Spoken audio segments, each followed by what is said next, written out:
नमस्कार दोस्तों, मैं हूं जेपी सर और मैं स्वागत करता हूं आपको physics bye JP sir YouTube channel पे। दोस्तों आज हम पढ़ने जा रहे हैं करंट इलेक्ट्रिसिटी चैप्टर से एक बेहद ही महत्वपूर्ण टॉपिक जिसका नाम होगा व्हीटस्टोन ब्रिज के बारे में। यदि हम लोग यहाँ पे जानकारी लेना चाहें तो सबसे पहले हम लोग यहाँ पे इंट्रोडक्शन पार्ट के ऊपर आएंगे।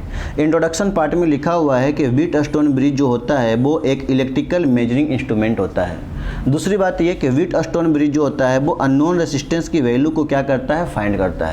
सबसे पहली जो मोस्ट इंपॉर्टेंट बात है ये कि व्हीटस्टोन ब्रिज को जो इंट्रोड्यूस किए थे उसमें सबसे पहला जो साइंटिस्ट थे उनका नाम था क्या, सैमुअल हंटल क्रिस्टी। क्या नाम था? Samuel Hunter Christie. इन्होंने 1833 ईस्वी में जो है व्हीटस्टोन ब्रिज के बारे में जो है वो इंट्रोडक्शन यानी इंट्रो दे दिया था। अब सैमुअल हंटल क्रिस्टी देखने में कैसा लगते हैं तो ये देखिए भाई साहब, यहाँ पे सैमुअल हंटल क्रिस्टी जो है वो मस्त सोफा पे बैठे हुए हैं, आराम से यहाँ पे जूता वूता पहन रखे हैं। इन्होंने जो है वो व्हीटस्टोन ब्रिज के बारे में जो है वो क्या किया था, इंट्रोड्यूस किया था। लेकिन ये भाई साहब ने सिर्फ और सिर्फ जो है वो प्रिंसिपल के बारे में बताया, इसके अलावा इन्होंने कुछ नहीं बता पाया।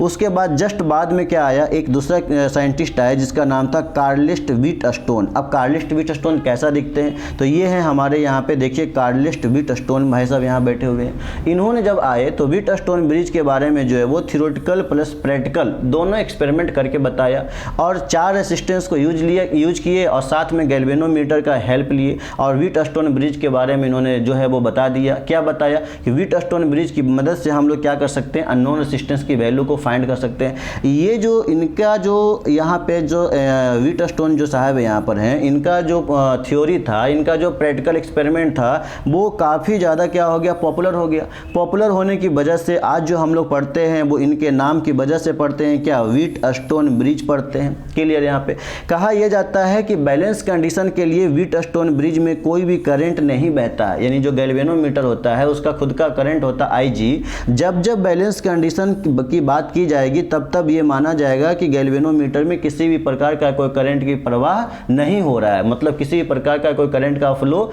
नहीं हो रहा है। अब हम यहाँ पे देखते हैं कि व्हीटस्टोन ब्रिज का अरेंजमेंट कैसा होता है। तो व्हीटस्टोन ब्रिज के अरेंजमेंट के लिए देखिए यहाँ पे एक बहुत अच्छा प्यारा सा डायग्राम यहाँ पे बना करके रखा हुआ है। डायग्राम को आइए हम लोग सबसे पहले समझते हैं। दोस्तों डायग्राम में कुछ ऐसा है कि यहाँ पे जो है वो एक सेल लगा हुआ है, यहाँ से करंट कितना बह रहा है I, यहाँ पे करंट कितना आया I। जैसे ही यहाँ पे I करंट आया A पॉइंट पे, इसके पास में मुसीबत आ गया। क्यों? क्योंकि यहाँ पे 2 रास्ता है। अब इधर के तरफ जो गया A से B की तरफ गया I1 करंट और A से D की तरफ गया कौन सा करंट, I2 करंट। जैसे ही ये B पॉइंट पे I1 करंट पहुँचा, अब यहाँ पे रास्ता 2 था। एक रास्ता था गैल्वेनोमीटर की तरफ, एक रास्ता था B से C की तरफ। गैल्वेनोमीटर बोला कि मुझे किसी की करंट की परवाह नहीं है, मेरा अपना खुद का करंट है। कितना है तो ये करंट है यहाँ पे IG। बोला हम अपना खुद का करंट लेंगे। कहाँ से करंट लिया? B पॉइंट से लिया। तो B पॉइंट की तरफ कौन आया था, एक I1 आया था। I1 में से IG खुद को ले लिया, तो जो बच्चा I1 माइनस के IG वो जो है वो B से C की तरफ जो है वो फ्लो हो गया आई बॉसन में। अच्छा, अब D पॉइंट की बात करते हैं तो देखिए भाई साहब A से D की तरफ आ रहा था कौन, यहाँ पे I2। ऊपर से आ रहे थे भाई साहब यहाँ पे IG और दोनों मिलके क्या हो जाएगा, C की तरफ चला जाएगा, मिलके जाएगा, मतलब I2 प्लस के IG हो जाएगा। जैसे ही C पॉइंट पे इधर से करंट और इधर से करंट दोनों आएगा, दोनों मिल करके कितना हो जाएगा, I1 प्लस के I2। और I1 प्लस के I2 को क्या बोलते हैं, I बोलते हैं। तो यानी जितना करंट यहाँ से दिया था उतना करंट यहाँ पे रिसीव हो गया। इसका मतलब सर्किट हमारा 100% सही है। अब आइए हम व्हीटस्टोन ब्रिज के एक्सपेरिमेंट है वो हम लोग देखते हैं। क्या है यहाँ पे, सबसे पहली बात कि हमें व्हीटस्टोन ब्रिज में जो होता है वो लूप को कंसीडर करना होता है। लूप क्या होता है भाई साहब, तो जहाँ से चले जहाँ वापस पहुँच गए वो आपका एक लूप कहलाता है। तो आइए A से चलते हैं B की तरफ, B से चलते हैं D की तरफ, D से वापस हम पहुँच गए A पर, तो ये हमारा जो है वो फर्स्ट लूप कहला जाएगा। आई बस समझ में। अब लूप में क्या करते हैं सर, सिंपल सी बात है, लूप में हमें KVL लगाना है बस। तो KVL लगाते हैं तो देखो इस A से B के तरफ गए दोस्तों, तो यहाँ पे करंट है I1 रेसिस्टेंस से P, तो यानी यहाँ पे हो जाएगा I1P हो जाएगा। B से कहाँ जाना है, D की तरफ जाना है। जिस डायरेक्शन में जा रहे हैं उसी डायरेक्शन में जो है वो गैल्वेनोमीटर का करंट है, तो प्लस का कितना हो जाएगा IG। D से जाएंगे दोस्तों A के तरफ, लेकिन करंट जो है वो A से D की तरफ आ रहा था अपोजिट डायरेक्शन में, तो कितना हो जाएगा I2 का ये, और रेसिस्टेंस कितना हो जाएगा R, तो ये हो गया बराबर 0। KVL लगाना तो आना चाहिए।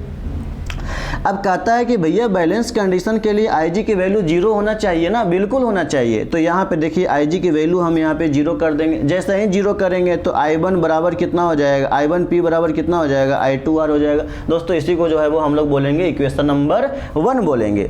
अगला जो नेक्स्ट लूप लेंगे वो लेंगे यहाँ से, देखो कैसे लेंगे, यहाँ से B से C जाएंगे, C से D जाएंगे, D से वापस कहाँ जाएंगे, B पे जाएंगे। ये एक दूसरा लूप हो जाएगा। जैसे ही दूसरा लूप लेंगे तो देखो B से हम कहाँ जाएंगे, D पे जाएंगे। दोस्तों रेसिस्टेंस कितना है Q, करंट कितना है I1 माइनस का IG, Q को मल्टीप्लाई करेंगे किसमें, I1 माइनस के IG में, तो जो रिजल्ट आएगा वो यहाँ पे देखो हमने ऐसे लिखा I1 माइनस के IG मल्टीप्लाई कितना Q हो गया।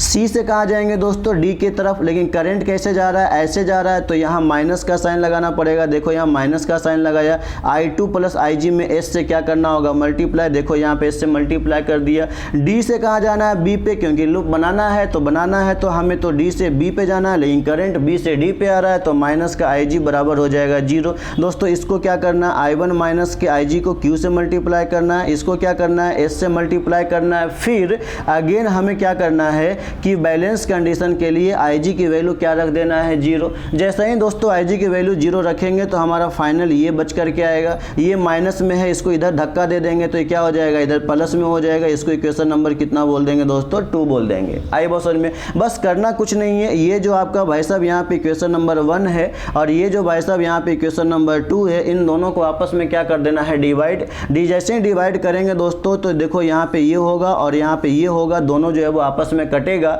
इधर हमारा नेट रिजल्ट बचेगा P अपॉन में Q और इधर बचेगा हमारा R अपॉन में S बच जाएगा। यदि इन केस बिटवीन यदि मान लिया जाए S रेसिस्टेंस जो है वो अननोन था तो S की वैल्यू हम लोग निकाल लेंगे, या कोई सा भी रेसिस्टेंस अननोन होगा। जैसे 4 में क्या होगा दोस्तों, 3 जो होगा वो नोन होगा, 1 जो होगा वो अननोन होगा। तो जिसकी वैल्यू निकालना होगा, R की वैल्यू निकालना होगा तो R निकल जाएगा यहाँ से, S की वैल्यू निकालना होगा तो क्या निकल जाएगा, S निकल जाएगा यहाँ पे।